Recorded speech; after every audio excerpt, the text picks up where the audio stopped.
Hello, good afternoon. Kauwi na ba kayong lahat? No? Meron bang... Wait lang. Anyway. Kauwi na kayong lahat? Nasa bahay na kayo?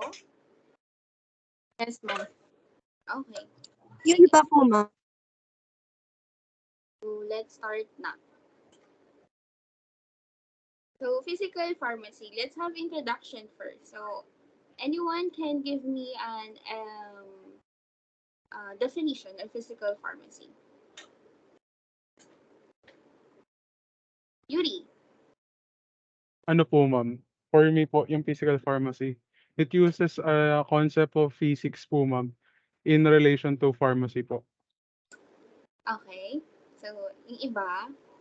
Thank you. Nagtaas ba si Kirby? Ay, hindi. Choice. Ma'am, sorry po na open lang po. Okay, sige. Yung iba. Janela. Ma'am, ano po, application po ng physics, bawa po sa pagde-design po ng drugs, ganun po. Okay. Thank you. So, okay, yung physical pharmacy, di ba, pharmacy, alam naman natin na applied science siya. So, hindi lang tayo nag-focus sa hard science. So, we also do patient care settings. So, we practice patient care settings in hospital and community settings. Tapos kapag gusto nyo maging pharmaceutical scientist, we practice being a pharmaceutical scientist in manufacturing terms and in quality control and so on and so forth. So, hindi lang tayo nagfo-focus sa hard science. So, we also do yung binanggit ko nga kanina. Ngayon, yung pharmacy, dati, it's descriptive and empiric. Today, pharmacy is quantitative and theoretical. So, dito papasok sa physical pharmacy. It integrates both, it integrates theories and laws, which involves both physics and chemical and applied in pharmaceutics. So, yun yung meaning ng physical pharmacy. Application of physical and chemical principles and laws in pharmaceutical sciences. So, ano nga ba yung importance or yung relevance? Bakit natin inaaral yung physical pharmacy?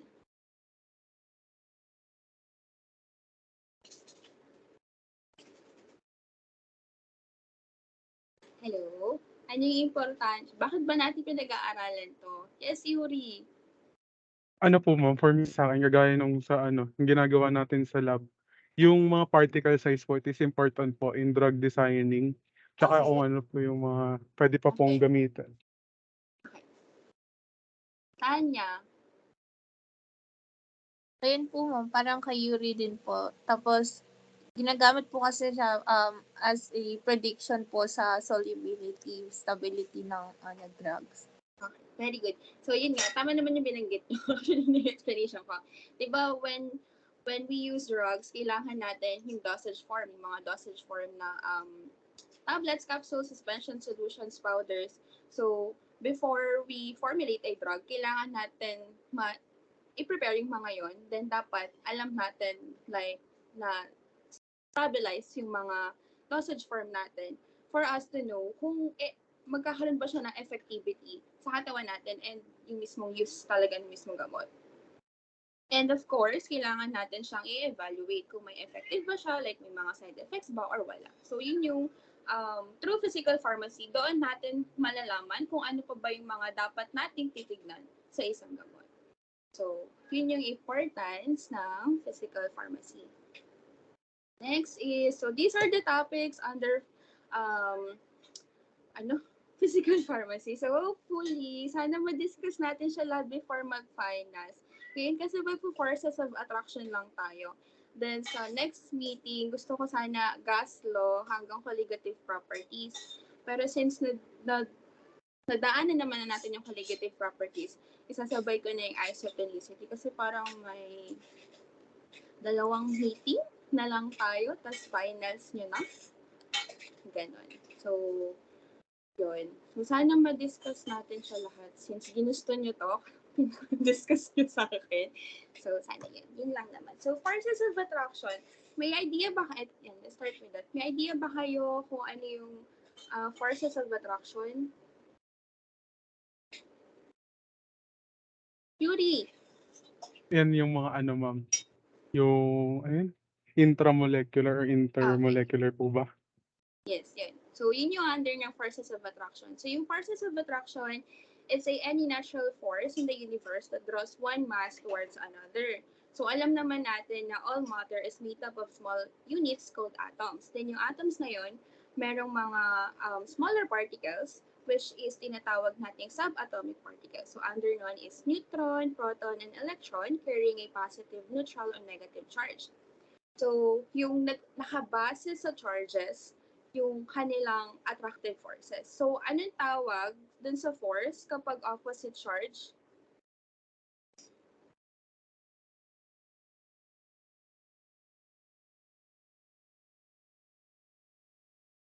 Yung tawag doon ay attractive forces. Kapag similar charges naman, repulsive, di ba? Attractive forces and repulsive forces. Diba? Naalala niyo pa ba yun? Recap lang naman yun sa ano nyo, sa Opo. Opo. yun. So, yun yung dalawa doon. So, yung forces of attraction kasi, yung pinaka-general subtype niya is gravitational forces, electrostatic forces, saka magnetic forces. So, under tayo ng electrostatic. Kapag gravitational kasi more on object. Then, kapag magnetic, movement ng particles. Then, kapag genetic, kapag electrostatic forces naman, doon tayo naka-under attractive forces of the charges of particles. So, under nun, si intramolecular and intermolecular. So, what differentiates between intermolecular and intramolecular? Anong nagsaseparate doon sa dalawa?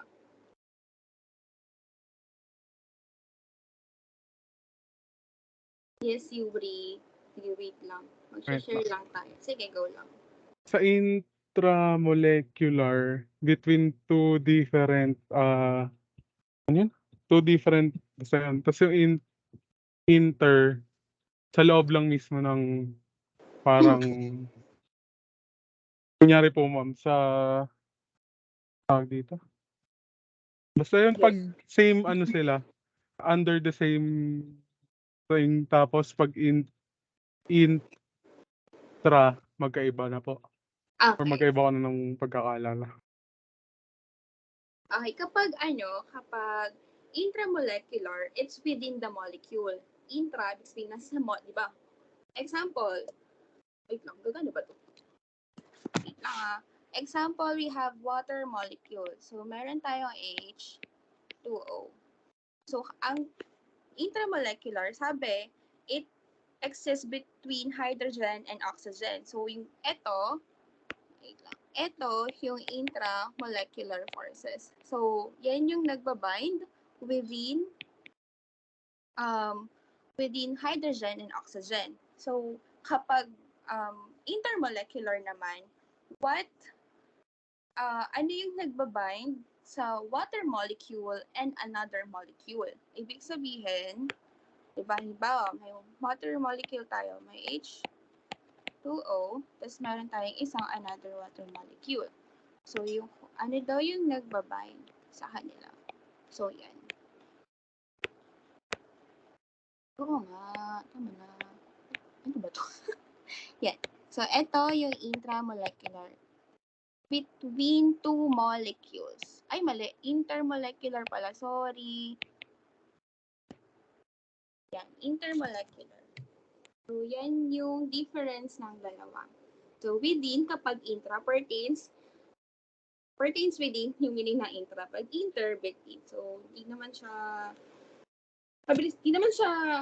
madali lang naman siya maalala. Sorry. Madali lang naman siya maalala. So, yun lang.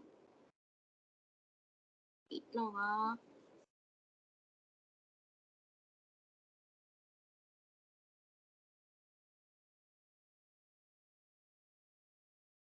So, yun. So, intramolecular forces, so bonding forces within molecules, there's forces that hold atoms and ions Saan na yun? Ba't nawala? Ano? Ba't na nangyayari? Ba't naglolo ko tong... Sorry, naglolo ko yung sa laptop ko eh. Dalawa kasi nakakunik. Hala, bakit? Nakupal. Ala! Ayaw mo tumigil. Paglilib na. Hindi, ayan na. Feeling ko okay na siya. So, ayan. So, forces that hold atoms in compound. So, di ba yung compound, it consists of various atoms and elements. So, what keeps them together is intramolecular. So, two types, yung pinaka-common two types ng intramolecular forces is ionic bond tsaka covalent bond. Kapag ionic bond, it is a extravalent bond. It has a formal charge. It donates or transfer electrons, and it forms between metals and non-metals. Electrovalent bond meaning yung mismong charges nila yung nagre-create ng bonds. Kapag sinasabing formal charge naman, mismong merong definitely charge, which is positive and negative charge. So it's either of the two, positive or negative, meaning no ionic, so formal charge. Then nagdodonate or transfer electron.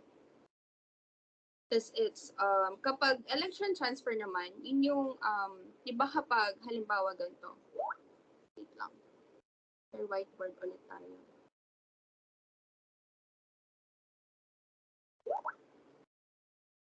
Sorry, paano.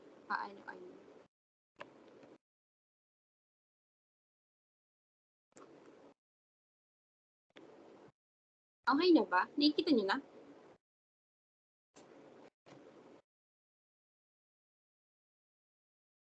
Ano ba? May nakikita na kayo? Opo. Yung ano po ba, Opo, ma'am? ma'am. Whiteboard? Oo, yung whiteboard. Nakikita niyo na ba yung whiteboard? Opo, ma'am. So, halimbawa, sabi natin, ionic bond formed between non-metal and metal. So, halimbawa, we have sodium chloride. Di ba, sodium is metal, tapos chlorine is non-metal. So, value. Bakit ganyan? So, Na, sabihin natin metal siya, tapos meron siyang isang electron dyan. Ganyan. Wait lang. Tapos ibahin na lang natin yung kulay ng electron. Tapos ngayon, we have non-metal, which is si chlorine. Si chlorine daw, kunwari lang yan ha, halimbawa lang. So, ionic bond. Sabi natin, yung electrons must be paired para maging stable siya. So, si sodium, magdodonate siya kay chlorine. Yan. O, mangyayari, ganito. Taray rin. May pag-liters yun. Sodium, tapos, chlorine. Yan. And then na yung dinonate niya ng isang electrons. Tama, di ba?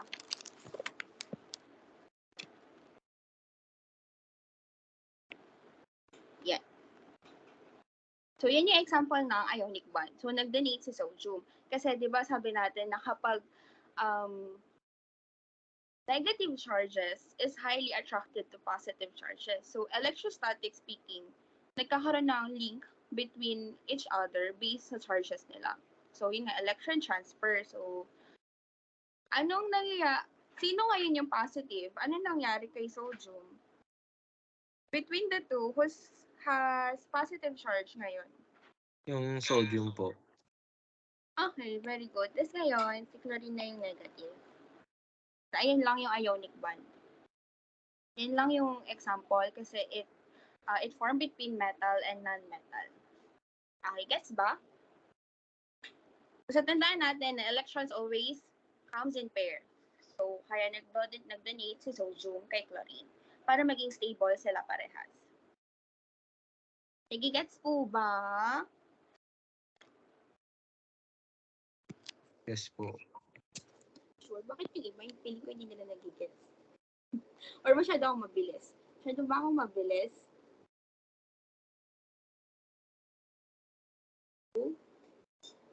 Hindi po, ma'am. Nag-gets naman po. Okay. Pabalik tayo ulit dun sa PowerPoint.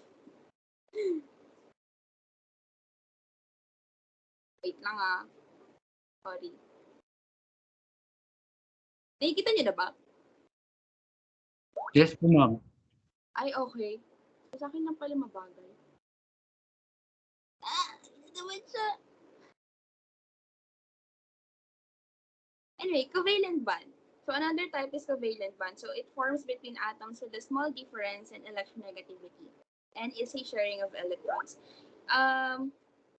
Yung binigay ko kanina example, yung sa water lang, yung sa intramolecular force, that's covalent bond, yung between hydrogen and oxygen. Ngayon, what is electronegativity?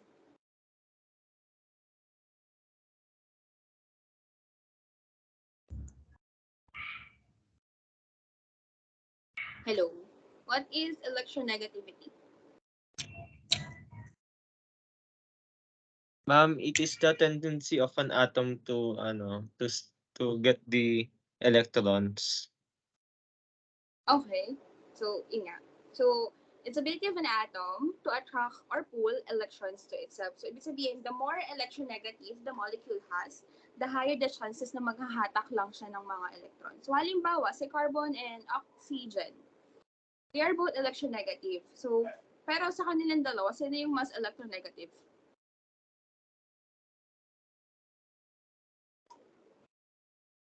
Between carbon and oxygen, sino mas electronegative?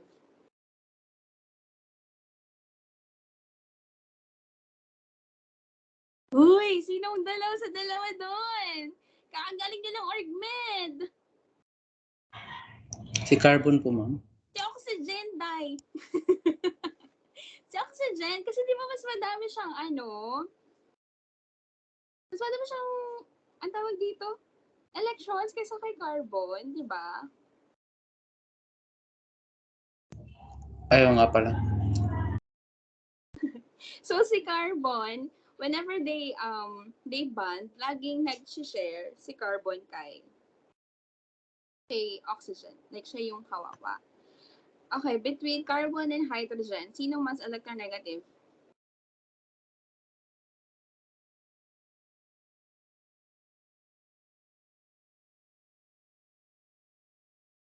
Hello? Sino mas between carbon and hydrogen?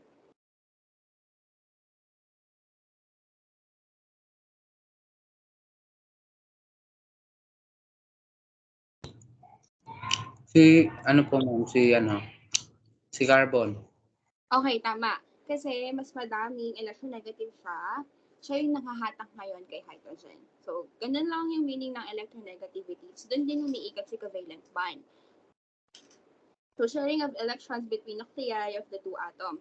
So, additional information nito. So, alam ko naman na-discuss na to sa org-med nyo. And there are two types of bonds that form a covalent bonds, which is sigma bond at si pi bond. Diba? Yung alkene, tsaka alkynes. Kapag alkane, sigma bond, isang sigma bond lang. Then kapag alkenes, sigma bond, tsaka pi bond. Then kapag alkynes, sigma bond, tapos dalawang pi bond. Tama ko, di ba? Yes po, ma'am. So the more bonds exist, mas stronger yung bonds na yun. Ngayon, sino sa dalawa yung strongest tsaka weakest? Saan po, ma'am? Sa sigma bond tsaka pi bond. Sinong strongest tsaka weakest sa sigma bond tsaka pi bond? Mas strong po si sigma, mas weak po si... Ay, baliktad. Sigma pi. Mas strong po si pi band, tapos weak po si sigma. Tama ka naman na una. Mas strong si sigma, tapos mas weak si pi. So, sino yung laging nagbe-break sa kanilang dalawa? Yung mabilis mag-break when it comes to bonding. Mabilis mag-break. Sigma, tsaka pi. Na. So, anyone? Kahit guess lang, okay lang naman sa akin.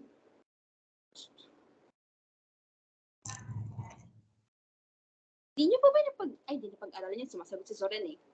Pi band po, ma'am. Mas mabilis Okay. mag... Kasi siya yung weak.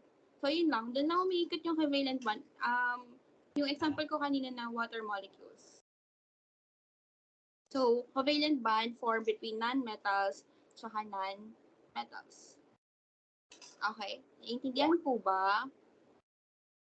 Hindi pa po. Hindi nga. Seryoso ba yan? Yung iba dyan, naiintindihan nyo ba? Nalilito pa po ako sa 5. Ay, kay Sir Jamie nyo tanongin, wag sa akin. Ano nga? Naiintindihan ba nung iba? Ba't ba parang wala namang si Zoran tsaka si Yuri lang sumasagot sa akin?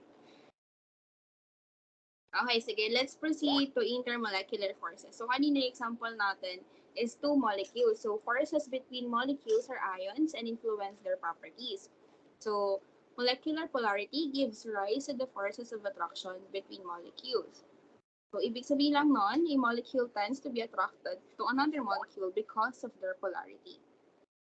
So, dito, under nito, si van der Waals forces. So, then, actually, may isa lang type siya, van der Waals forces, pero hinimalay ko si hydrogen bond kasi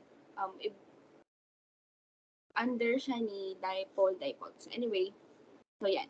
So, van der Waals forces, under nito si ion dipole, dipole-dipole Keeson forces, then dipole-induced dipole, or Debye forces, then induced dipole London forces, and ion-induced dipole. So, let's start with ion dipole forces. Ano sabi natin kanina kapag ion? Like, ionic bond. Yung kanina na word na ionic.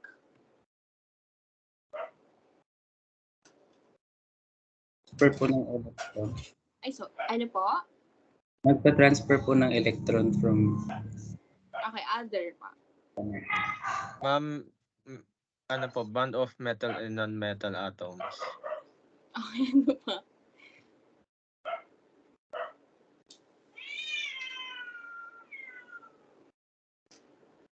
So, kapag ionic, di ba sabi natin kanina, meron siyang formal charges. So, it's either positive charge or negative charge lang siya.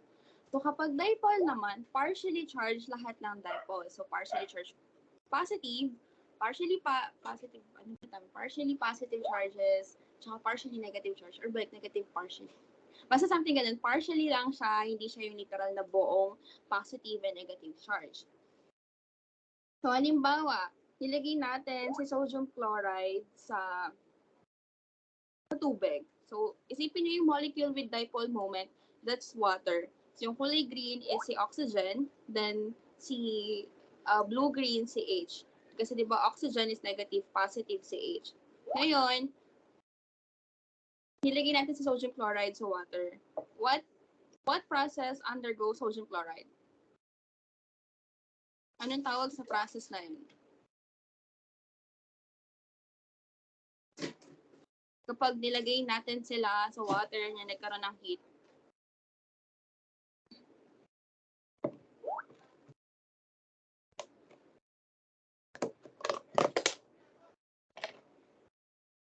Ano pa?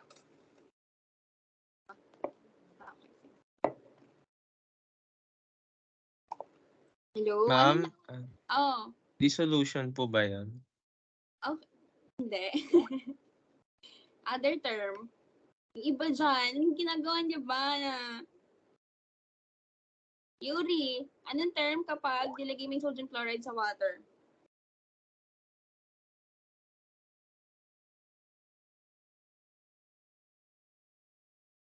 Sodium chloride in water? Sweet. Tanya, anong tawag? Hello? Wala, nakikinig ba kayo? Hello? May pababa akong estudyante? electrostatic attraction po, ma'am. Hindi.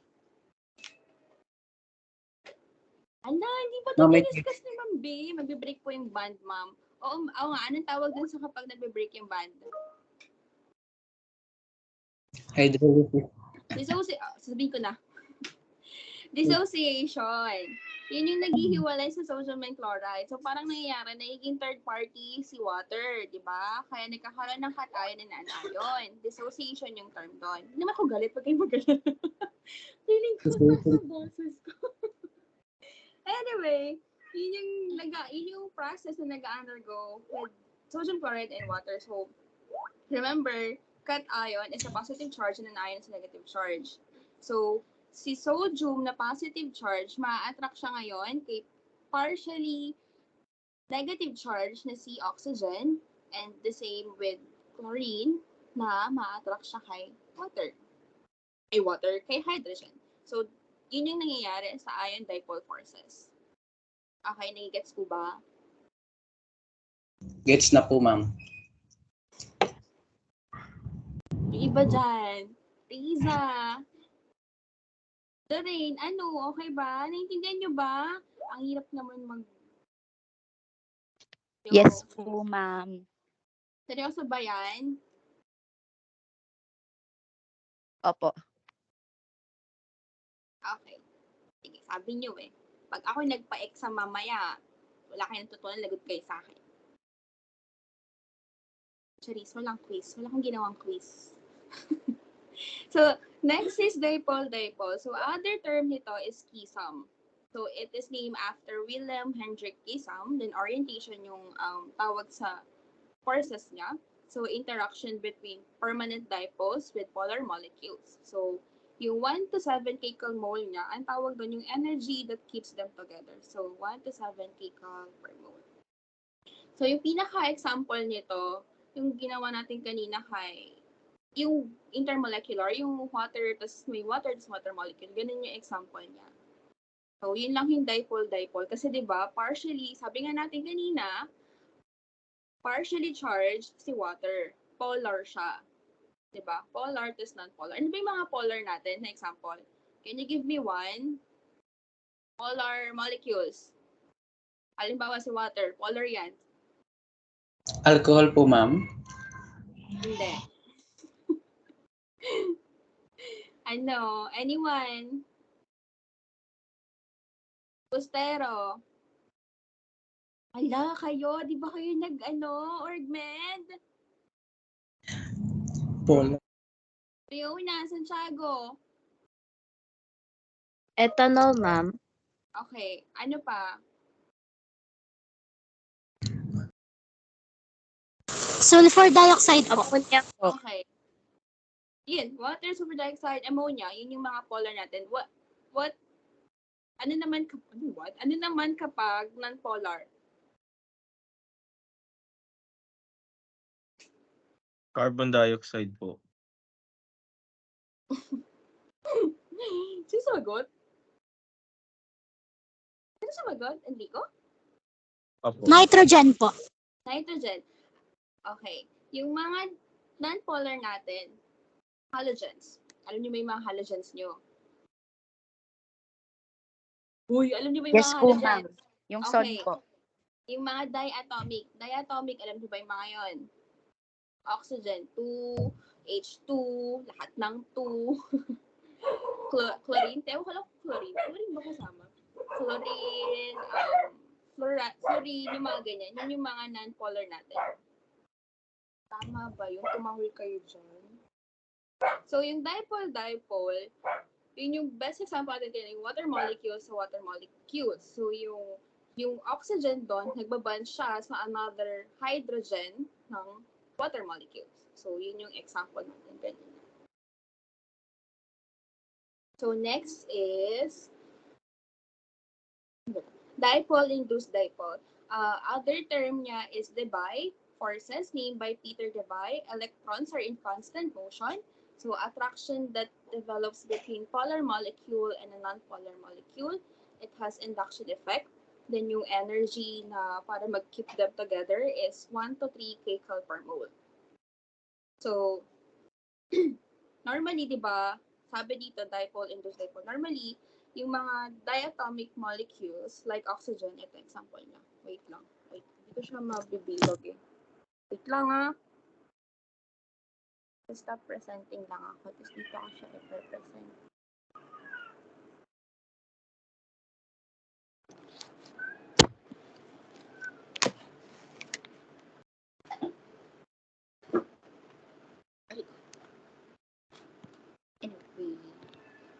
Nalobat na pala ako. Sino ba yun?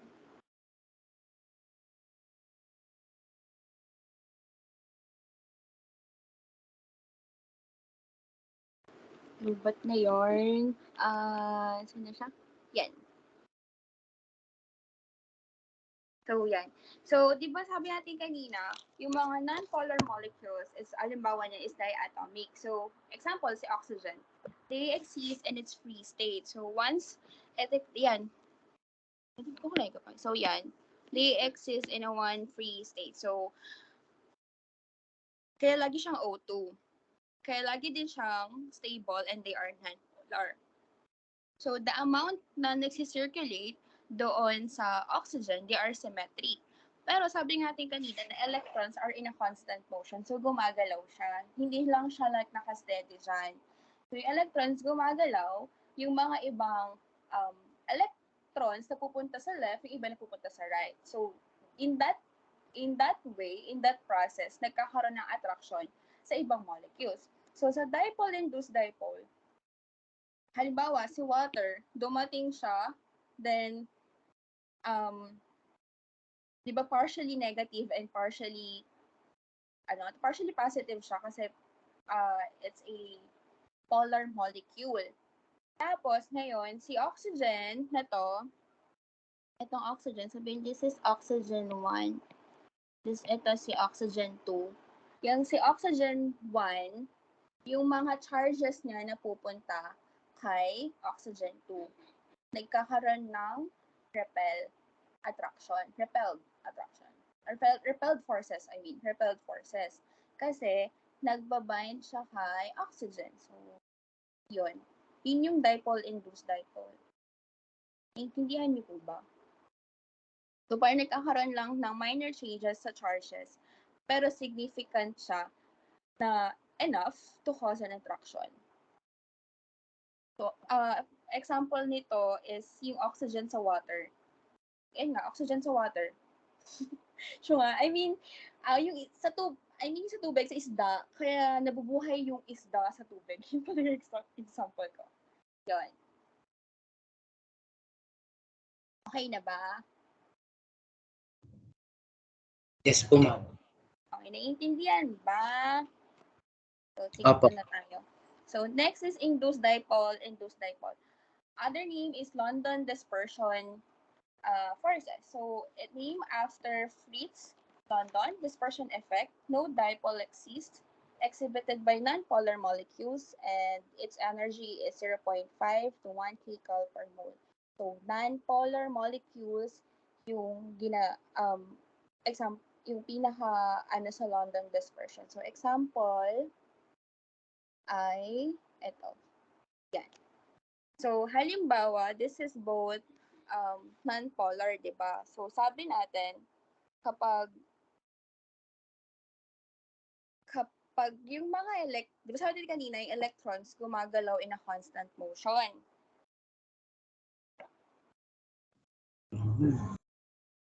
Pag nangyayari yon, they move, electrons move around. So, itong mga to, minsan nalilipat dito, ganyan. Yan. So, nagiging unsymmetrical form siya. Yan. Unsymmetrical, hindi na siya bilog. Like, bilog na bilog. Yung iba na pupunta sa left, yung iba na pupunta sa right. Ngayon, yung katabi niyang molecule, napapansin niyang hindi na siya symmetrical. So, ang nangyayari, nagmo-move din siya.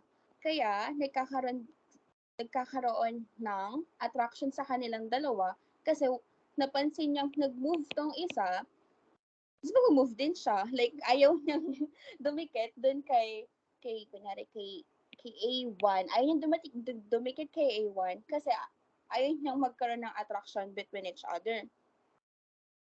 Pero, akala nila hindi yun mangyayari. Kaya nagkakaroon ng attraction between them, and that's called London dispersion effect. Kasi, yung mga electrons na pupunta, nagkakaroon ng positive and negative charge, and it's the same with another molecule. So, pero usually, London dispersion naman is saglit lang, like phase lang siya. Kumbaga, dumaan lang siya sa buhay natin. Like, ganun. Ganun lang siya kabilis. Parang after that, after nilang magkaroon ng dispersion effect, babalik din sila in their natural form. So, yun yung meaning ng London dispersion. Okay. Nagigets ba? Opo, ma'am. Gets na po, ma'am. Okay, so next is ion-induced dipole. So a non-polar molecule may be polarized by the presence of an ion near it that is become an induced dipole. So yun nga, ionic, so formal charge, may positive and negative charge. Tapos induced dipole, example natin kanina is yung oxygen. So anong mangyayari if I have iron, anong mangyayari kapag pinag-combine ko sa kay oxygen? Ano ma-form natin?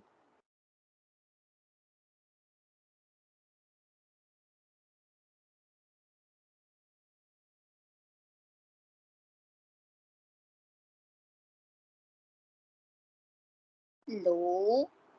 Anong magfo-form once we combine ferrous and oxygen? Anong tawag sa kanila?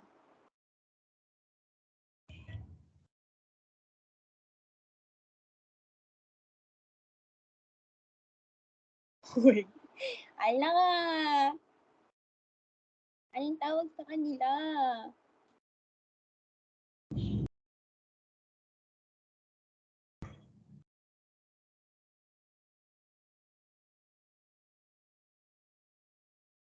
Yan ang tawag doon. Dali na, guess lang.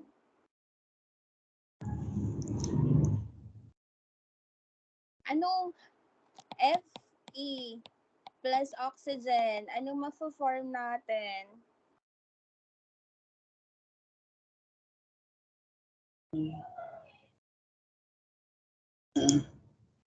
Fe. Fe lang. Uy, di ba na kayo ng anong subject yan? Bakit hindi nyo alam? Ferrous oxide.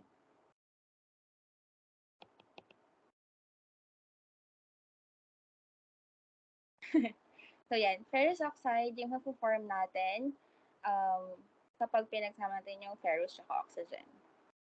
Ang tawag dyan ay rust. Yun lang. Yun lang naman kapag ion-induced dipole. Actually, last na yan. Oh. Yan po yung kalawang. Oo, rust nga eh. Ano po yung ano niya, ma'am? Ano po yung E2O? Ano po yung ano niya, ma'am? Chemical formula. Ayun, hindi ko alam. Alam ko lang na ferrous oxide kapag pinagsama mo yung dalawa. Di ba ba obvious? Ferrous oxide. Di ako maalam sa chemical formula. Tanong nyo kay Sir Jamie. Diyos niyo. Sige po. De, joke lang. Ay, mababalikan kita. Send ko sa'yo kung paano gawin yung ferrous oxide. Anyway, this is the last hydrogen bond. It is a special kind of dipole-dipole force that occurs when a hydrogen atom is bonded to one electronegative atoms. So, meaning lang niyan, isa sa mga strongest bond, mas strong pa kay Debye, which is yung dipole-dipole natin kanina. Pero hindi siya mas strong kay covalent tsaka kay ionic kasi mas strong sa ionic bond. So, hydrogen bond. Yung kaninang example natin na intermolecular, yun yung hydrogen bond tawag doon. So, nagbaband, laging nakikibind kay hydrogen. So, yun lang naman, hydrogen. Like, ito yung kaninang example natin. Si hydrogen yung laging nakikipag-bind. Yan. Tawag dyan, hydrogen bond.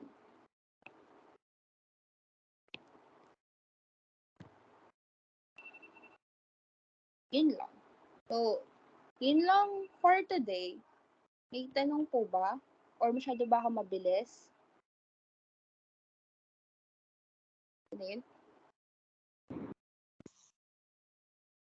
Hello? May naiintindihan po ba? Next meeting, computation na tayo. Okay po. Okay. Magdala kayo ng calcu, please, kasi wala akong calcu. Magdala kayo ng calcu. Face po ba tayo next meeting, ma'am? Ano po? Face-to-face po ba tayo next meeting? Oo, face-to-face. Tapos agarin natin hanggang 7:30 next meeting. Okay Wala po. magre-reklamo. Opo. Charis, try kasi nating matapos. Kasi sabi niyo gusto niyo aralin lahat. Tapos gulat na gulat kayo nung sinabi ko 7:30.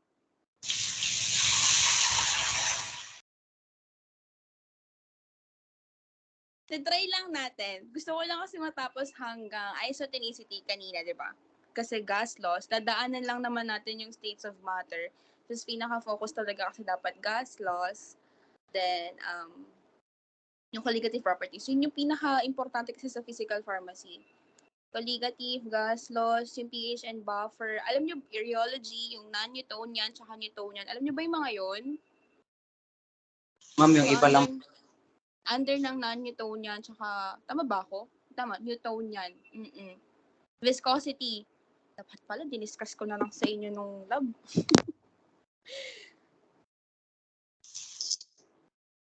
So, yun lang naman. Nasaan na ba kayo sa lect nyo? Sabi ni, nasaan na kayo, Doreen? Yung last topic nyo nung Friday, yung Saturday?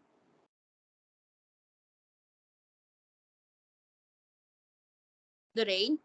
Yes po, ma'am. Saan na kayo doon? Sabi mo sa akin? Yung last po na na-upload niyo po ni Ma'am Ermi, yung physical properties po ng molecules po. Okay. So, yun lang. Yun lang for today. May tanong ba kayo? Focus Wala. tayo sa computation para yung buong exam nyo computation. Charot! Charot lang. Charot lang. Hindi ko kayo perapan sa finals. Diyos ko. Nanay, tanong? So, if you don't have any question, you can leave the meeting na po. Thank you. Thank you, ma'am. Thank you po, ma'am. Thank you, ma'am. Okay. Ma'am. Hi, ma'am. Thank you po. Okay. Thank you po. You're welcome.